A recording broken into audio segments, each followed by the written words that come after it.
ओम नमो भगवते वासुदेवाय नमः। जय माता दी। आप सभी लोगों का स्वागत है आपके अपने यूट्यूब चैनल पर। आज मैं आपको वैशाख मास के महत्व का 29वां और 30वां अध्याय सुनाने जा रही हूँ। कृपया कर ध्यानपूर्वक सुने। प्राचीन समय में कश्मीर देश में देवव्रत नाम का एक ब्राह्मण था। उनकी मालिनी नाम की एक पुत्री हुई। वह कन्या सत्यशील विद्वान ब्राह्मण को ब्याही गई। वह उसके साथ विवाह करके अपने साथ यवन देश में ले गया। वह मालिनी अत्यंत दुष्टा थी। वह रूप यौवन वाली, कभी भी अपने पति की प्रिय नहीं थी। वह निष्ठुर, सदैव अपने पति से द्वेष रखती थी। अपने पति को बस में रखने के लिए उसने दूसरी स्त्रियों से वशीकरण मंत्र पूछा, जिनके पतियों ने उनको त्याग दिया था। उन्होंने कहा, हमने तो अपने पति को वशीकरण औषधि से वश में कर लिया है। तू भी योगिनी के पास जा, वह तुमको दिव्य वशीकरण औषधि देगी, जिससे हमको विश्वास है तेरा पति अवश्य तेरे वश में हो जाएगा। उनके कथनानुसार वह योगिनी के मंदिर में गई, जहाँ पर कुटी में 100 स्तब्ध बने हुए थे। इस प्रकार उस मालिनी ने वहाँ पहुँच मन को क्षोभ कराने वाले मंत्रों के लिए प्रार्थना की। फिर उसने ही जड़ी हुई स्वर्ण की अंगूठी उस योगिनी को भेंट की। योगिनी पति के अपमान से दुखित हृदय जानकर कहने लगी कि यह रक्षा चूर्ण तुमको देती हूँ। यह संपूर्ण प्राणियों को वश में करने वाला है। यह चूर्ण अपने पति को देकर उसकी ग्रीवा की रक्षा करना। तेरा पति तेरे वश में ही हो जाएगा। तेरे बुरे चरित्रों को देखकर भी तुझको कुछ ना कहेगा। वह उस चूर्ण को लेकर घर आई और संध्या के समय दूध में मिलाकर अपने पति को पिला दिया। उस चूर्ण को पीने से उसको क्षय रोग हो गया और वह दिनों दिन क्षयी होता चला गया तथा उसके गुहा स्थान में घाव होकर कीड़े पड़ गए। जब उसके पति की ऐसी दशा हो गई तो वह इच्छा पूर्वक विचरने लगी। तब उसका पति पीड़ा के मारे त्राही त्राही पुकारने लगा और कहने लगा कि मैं तेरी शरण में हूँ, तू मेरी रक्षा कर। मैं कभी पर स्त्री की इच्छा नहीं करता, तेरा दास हूँ, मेरी रक्षा कर। अपने पति की ऐसी दशा देखकर वह बहुत घबराई और सोचने लगी कि यदि यह मर गया तो मैं सब श्रृंगारों से विहीन हो जाऊंगी। ऐसा सोचकर वह फिर योगिनी के पास गई और उससे सब वृतांत कहा। तब उसने पहली औषधि का दाह शांत करने के लिए दूसरी औषधि दी और पान कराते ही उसका पति स्वस्थ हो गया। तब से उसका पति घर में ही रहता और उसके वशीभूत हो गया। घर के काम के बहाने और कई व्यभिचारी तथा कामी उसके घर आते रहते, परंतु उसको अपनी स्त्री के आगे कुछ भी कहने की शक्ति नहीं थी। इसी पाप के कारण उसके शरीर में कीड़े पड़ गए और उस मालिनी के कान, आँख और जीवा में छेद हो गए। उसके स्तन कट गए, उंगलियां गलने लगी, पैरों से लूली हो गई और ऐसे कष्ट भोगकर वह कुछ दिनों पश्चात दुखी होकर मर गई। 15,000 वर्ष की ताम्र भांड नामक नरक में दग्ध होती रही। फिर 100 जन्म तक कुत्ते की योनि में पड़ती रही। देवयोग से जब कर्म फल पूरा हो गया तो वैशाख मास में संक्रांति में शुक्ल पक्ष की द्वादशी के दिन पद्म बंधु का पुत्र नदी में स्नान कर पवित्र हो गीले वस्त्रों से ही घर आया। वहाँ पर तुलसी वृक्ष के पास उसने पैर धोए। उसी स्तब्ध के नीचे वह कुतिया सो रही थी। सूर्य उदय से पहले वह कुतिया उस चरण धोए जल में लेट गई, जिससे उसके पाप तत्काल नष्ट हो गए और पूर्व जन्म के सब पाप कर्मों की याद हो गई।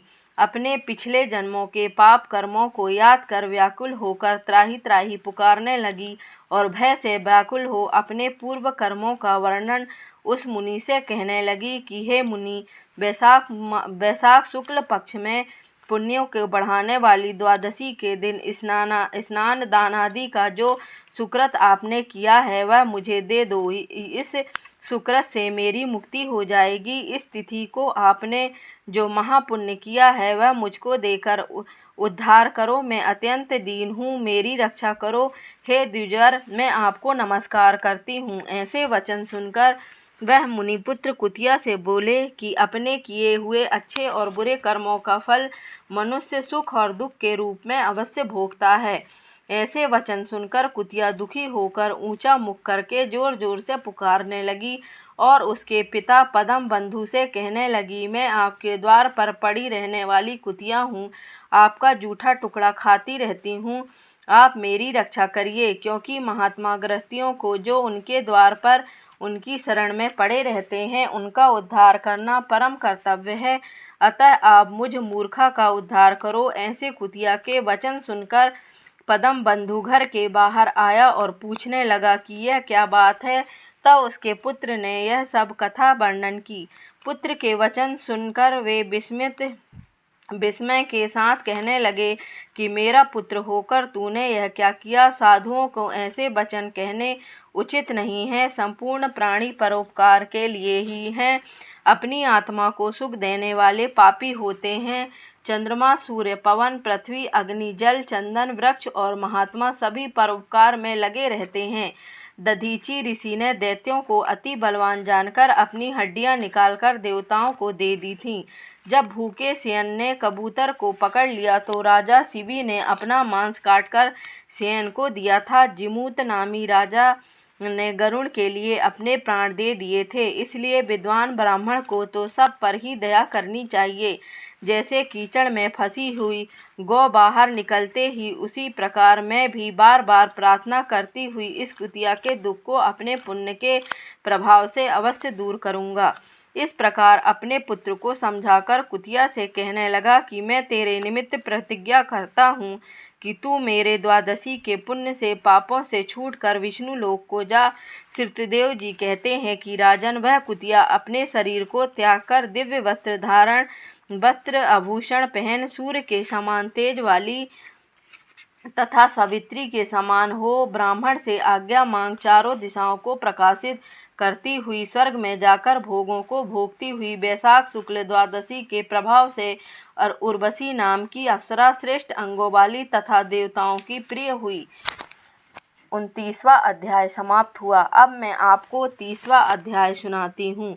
श्रुतदेव जी कहते हैं कि हे राजन, वैशाख शुक्ला की अंतिम 3 तिथियां त्रयोदशी, चतुर्दशी और पूर्णमासी बहुत ही शुभ फल देने वाली हैं।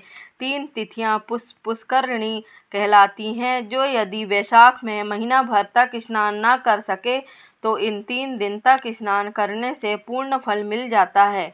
त्रयोदशी को संपूर्ण देवता इकट्ठे होकर जीवों को पवित्र करते हैं। पूर्णमासी के दिन संपूर्ण तीर्थ विष्णु भगवान के संग इकट्ठे होते हैं। कोई ऐसा ही पापी, चाहे ब्रह्मघाती या मद्यपान करता हो, ये सबको पवित्र कर देते हैं। प्राचीन समय में एकादशी के दिन भगवान ने अमृत उत्पन्न किया था। द्वादशी के दिन उसकी रक्षा की। त्रयोदशी के दिन देवताओं को अमृत पिलाया। चतुर्दशी के दिन दैत्यों का नाश किया और पूर्णमासी के दिन देवताओं ने राज्य प्राप्त किया। इसी कारण देवताओं ने प्रसन्न चित्त से इन तीनों तिथियों को वरदान दिया। वैशाख मास की यह तीनों तिथियां अति शुभ, पुत्र पौत्रादि देने वाली तथा पाप नाश करने वाली हैं। जो सारे वैशाख मास में स्नान नहीं कर सका वह इन 3 तिथियों में स्नान करके पूर्ण फल प्राप्त कर सकता है। इस प्रकार यह संपूर्ण वैशाख का महात्म्य बुद्धिमान श्रुत कीर्ति के आगे कहा हुआ जैसा सुना देखा है वर्णन किया है। श्री विष्णु भगवान जगन्नाथ श्री नारायण के बिना इस कथा को कौन कह सकता है। सब ऋषियों ने मनुष्यों के हित की कामना के लिए थोड़ा थोड़ा इस महत्व का वर्णन किया है, परंतु किसी ने भी इसका अंत नहीं पाया। सो हे राजन, तुम वैशाख मास में दानादि सत्कर्म करो, इससे तुमको निश्चय पूर्वक मुक्ति मिलेगी। श्रुतदेव जी इतनी कथा राजा मिथिलेश से कहकर समझाकर जाने का विचार करने लगे तो राजा के हृदय में अति दुख उत्पन्न हुआ। फिर बड़े उत्सव के साथ श्रुतदेव जी को पालकी में बैठा सारे नगर की परिक्रमा कराकर अंतःपुर में लाया और वस्त्र आभूषण, गौ, पृथ्वी, तिल, स्वर्ण तथा और सब प्रकार के वैभव सामने रखकर हाथ जोड़कर सम्मुख खड़ा हो गया। तब महातेजस्वी श्रुतदेव जी अत्यंत संतुष्ट होकर अपने धाम को गए। नारद जी कहने लगे कि हे राजा अम्बरीश, यह परम अद्भुत कथा मैंने तुमको सुनाई, जिसके सुनने मात्र से सब पाप नष्ट हो जाते हैं। इससे धर्म, अर्थ, काम और मोक्ष पदार्थ मिलते हैं। तब नारद जी के ऐसे वचन सुन महायशस्वी अम्बरीश अत्यंत प्रसन्न हुआ और नारद जी को प्रणाम कर विधिवत उनका पूजन किया। नारद जी राजा की आज्ञा लेकर चले गए, क्योंकि वह श्रापवश एक जगह ठहर नहीं सकते थे। सूत जी कहने लगे, जो पापों के नाश करने वाली तथा पुण्य को बढ़ाने वाली इस परम अद्भुत कथा को पढ़ता या सुनता है, वह परम गति को प्राप्त होता है। इति वैशाख महात्व समाप्त हुआ। अगर आपको मेरे द्वारा सुनी गई वैशाख मास की 30 कथाएं अच्छी लगी हों तो कृपया कर लाइक करें, शेयर करें और सब्सक्राइब करें। अगर आप मेरे चैनल पर नए आए हैं तो मेरी कथा का लिंक आपको मेरे YouTube चैनल पर मिल जाएगा, आध्यात्मिक व्रत कथा चैनल में देखने को मिल जाएगा। धन्यवाद।